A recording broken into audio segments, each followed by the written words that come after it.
How does semantic shift affect slang?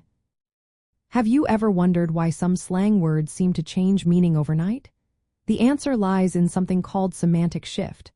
This is when the meaning of a word changes over time, and it plays a big role in how slang develops and evolves. Slang is not static.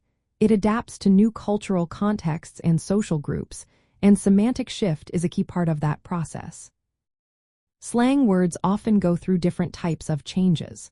For instance, a word might start with a very specific meaning within a small group and then broaden to a wider audience.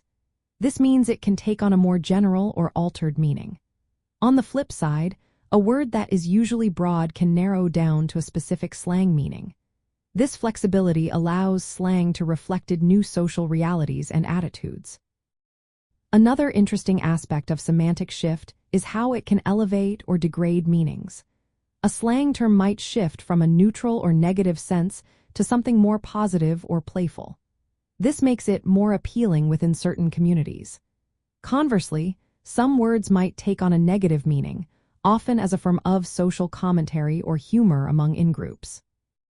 When we look at slang through the lens of semantic shift, we see it as a natural part of linguistic borrowing and innovation.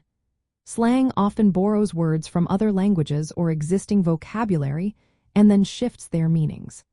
This combination of borrowing and semantic shift keeps slang fresh and expressive. It allows slang to serve as a marker of identity and creativity. Understanding semantic shift is also helpful in explaining why slang can be confusing. A single slang term might have multiple meanings at the same time, which is known as polysemy. This reflects different stages of semantic shift. Over time, some meanings may fade while others become more dominant, showing that slang is always changing. In essence, semantic shift drives the change and diversification of meanings in slang. It enables slang to adapt and innovate, ensuring it remains relevant in social and cultural contexts. So next time you hear a slang term that seems out of place, remember that it might just be going through a semantic shift, reflecting the ever-evolving nature of language.